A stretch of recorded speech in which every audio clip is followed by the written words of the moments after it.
Salas, como dije anteriormente, Carlota es investigadora del Centro de Investigación de Economía Internacional de la Universidad de La Habana. Carlota tiene también, como Carlos Eduardo, 20 minutos para su presentación. Bueno, muchas gracias. Mi nombre es Carola y soy profesora del Centro de Investigaciones de la Economía Internacional de la Universidad de La Habana. Les agradezco a todos, a Claxo, la invitación, les agradezco a ustedes por estar aquí. Y la idea es hacer algunos comentarios acerca de, bueno, si tal como aparece en el título de la presentación que les quiero hacer, pues los BRICS son exactamente eso que se comenta y que se divulga y de lo cual se ha escrito, y los medios masivos de comunicación de todas las tendencias pues han hecho un extraordinario boom acerca del papel presente y futuro de los BRICS dentro de la compleja y fascinante economía internacional. No sé cómo puedo ir cambiando esto.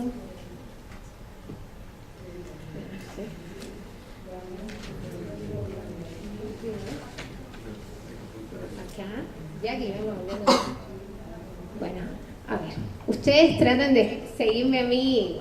La idea es eso, hacia dónde vamos y el papel de los BRICS dentro de esto. Voy a hacer igual que la profesora Maribel. Eso es un vicio profesional y me es difícil estar sentada hablando, ¿no?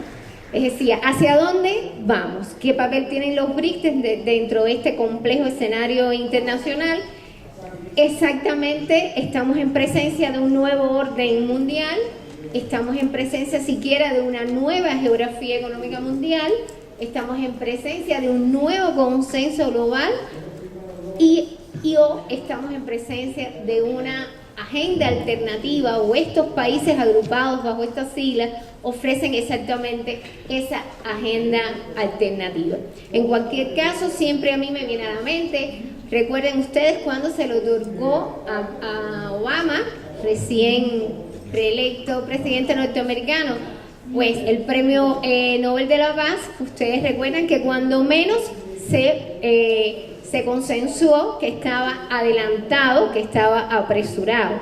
Pues algo así me viene a la mente cuando se habla de los BRICS, y pienso en estos BRICS que en un periodo muy corto pues han tenido todo este boom de opiniones, y de interpretaciones y de proyecciones de su participación dentro de la economía internacional a partir de un elemento importante que sin dudas los aúna y que sin dudas les dan una fuerza económica muy importante y una fuerza política, por supuesto, muy importante también, vinculada al porciento en la población mundial, a la participación en el PIB mundial, a la participación en las exportaciones mundiales y a todos los estimados, los pronósticos que se hacen con respecto a los BRICS en el 2025, los BRICS en el 2050 y las reservas importantes que tienen de fondo para esta tendencia de mediano y largo plazo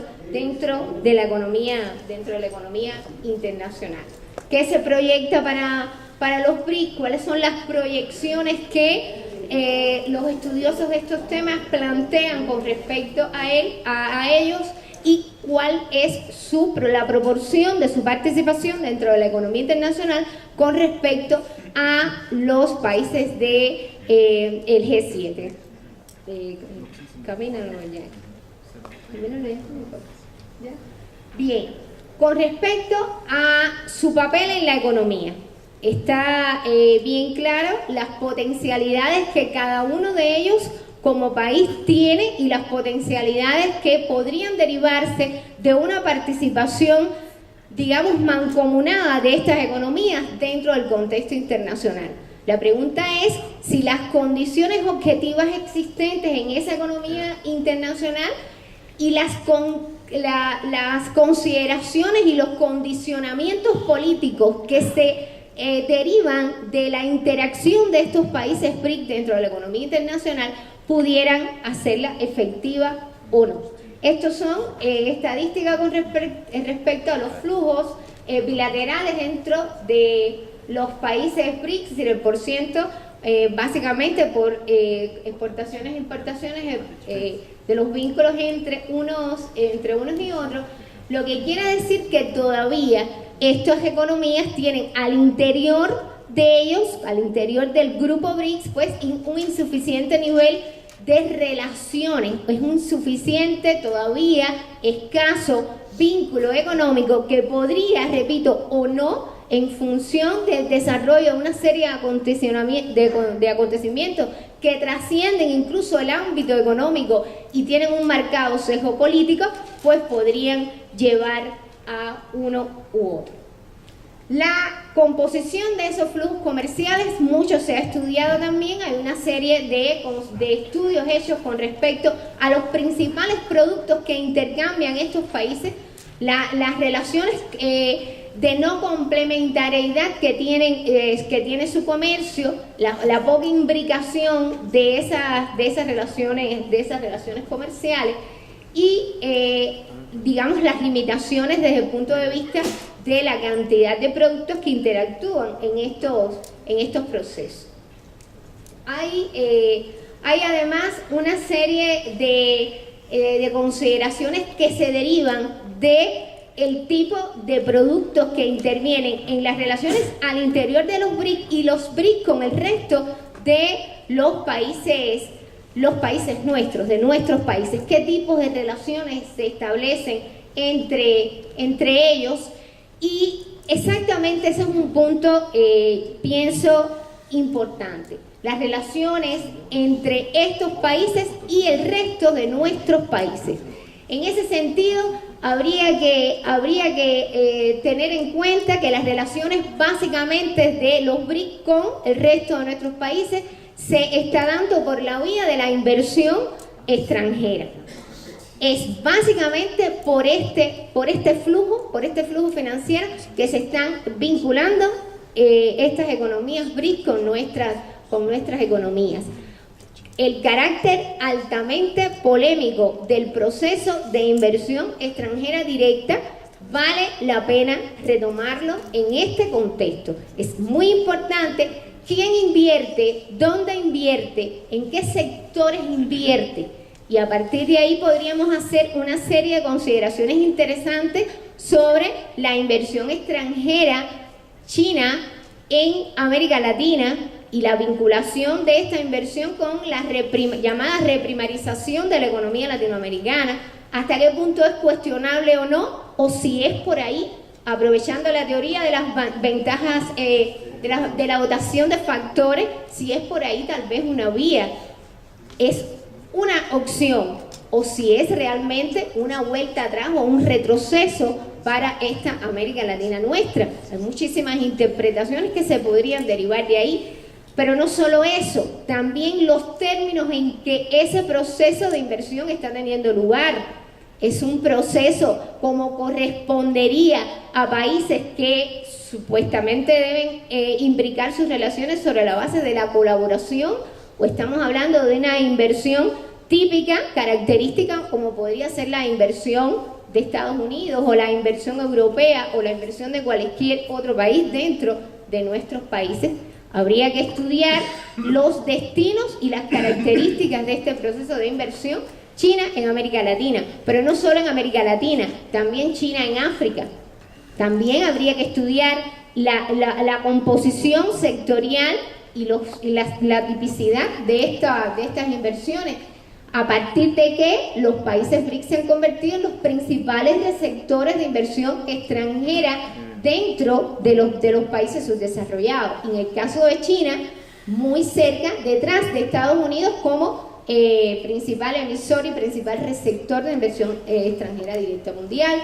Por lo tanto, en ese contexto es muy importante la caracterización que podríamos hacer de estos flujos y la tipicidad que tienen estos flujos. Como grupo, está claro que cuando se tienen en cuenta algunas de estas particularidades que les comento, pues nos queda claro que no constituyen un esquema de integración.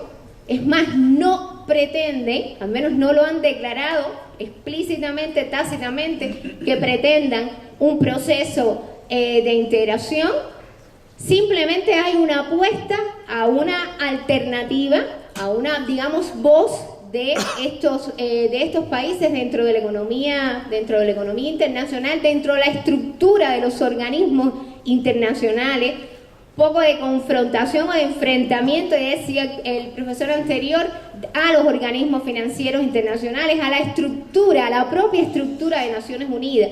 Pero en esto también hay contradicciones al interior del grupo BRICS, que sería importante en algún otro momento de la exposición se las voy a precisar.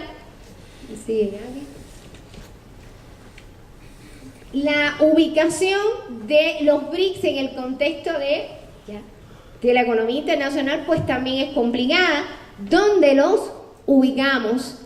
Y más exactamente, más importante todavía, ¿dónde se ubican ellos y cuáles son las pretensiones de ellos dentro de la economía internacional? Los conflictos que hay al interior de los BRICS son también esenciales para entender la complejidad de este grupo de países, la complejidad de las relaciones que establecen, la complejidad de las características y de las consecuencias que tiene el proceso de acumulación que está teniendo en estas economías, el proceso de acumulación chino, las consecuencias que está teniendo, dije ya, en términos de exportación de capital, en términos de inversión extranjera, digo yo en términos también de cambio climático y las emisiones de CO2, cosas en las cuales lamentablemente no hemos tenido una respuesta adecuada de las autoridades chinas, no hemos tenido todavía un comprometimiento efectivo y real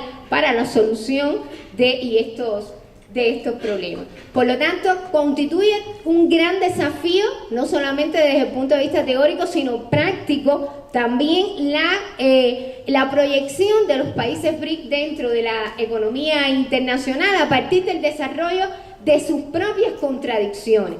Contradicciones que cuando se analizan desde el punto de vista de la bilateralidad, quedan claras las contradicciones importantes, por ejemplo, entre China e India, las contradicciones importantes entre Rusia y China, las contradicciones entre China e India, recuerden incluso las contradicciones que parten de la no aceptación por parte de China de que India forme parte del Consejo de Seguridad en una hipotética posibilidad que pudiera darse, no la manejan, no la asimilan. Hay una serie de contradicciones que tienen que ver con los intereses chinos en Siberia que se contraponen con los propios intereses rusos. Es decir, hay una serie de contradicciones que tienen que ver, digamos, por ejemplo, Brasil, que tienen que ver con India, a partir de diferendos en políticas comerciales y concretamente en política arancelaria.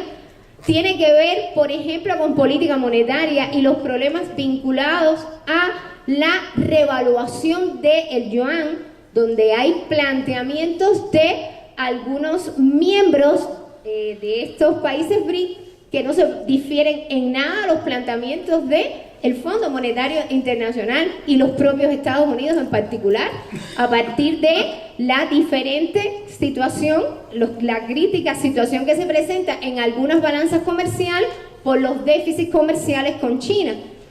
Y lo que esto representaría una apreciación del yuan para los intereses de política comercial, pues un conjunto de contradicciones muy, pero muy, muy importantes que pueden lacerar y derivar en una tendencia u otra la proyección de los BRICS dentro de la economía internacional y que fuera realmente lo que nosotros queremos o a donde nosotros queremos que estos países lleguen, a donde nosotros pretenderíamos que los países BRIC establecieran un conjunto de relaciones de colaboración, realmente de colaboración bilateral con el resto de nuestros países que no son BRICS, pero estamos dentro de este gran saco.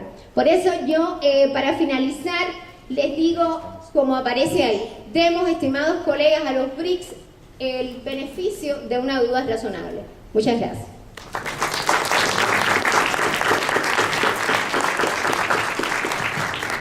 Muchas Muchas gracias, Carola. Yo les agradezco a ustedes por estar aquí.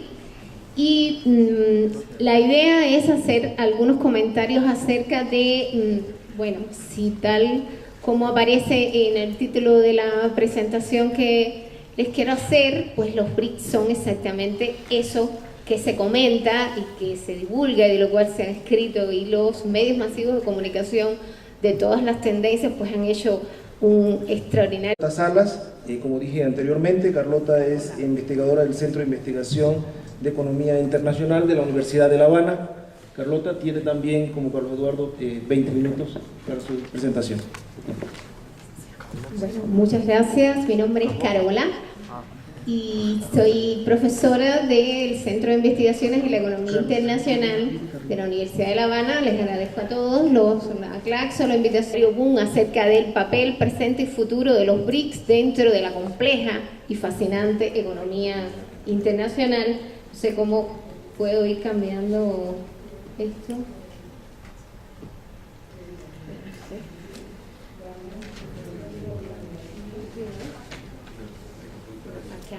Ya aquí me voy. Bueno, a ver, ustedes tratan de seguirme a mí. La idea es eso, hacia dónde vamos y el papel de los BRICS dentro de esto. Voy a hacer igual que la profesora Maribel. Eso es un vicio profesional y me es difícil estar sentada hablando, ¿no? Es decir, ¿hacia dónde vamos? ¿Qué papel tienen los BRICS dentro de este complejo escenario internacional? Exactamente, estamos en presencia de un nuevo orden mundial, estamos en presencia siquiera de una nueva geografía económica mundial, estamos en presencia de un nuevo consenso global y estamos en presencia de una agenda alternativa, o estos países agrupados bajo estas siglas ofrecen exactamente esa agenda alternativa. En cualquier caso, siempre a mí me viene a la mente, recuerden ustedes cuando se le otorgó a Obama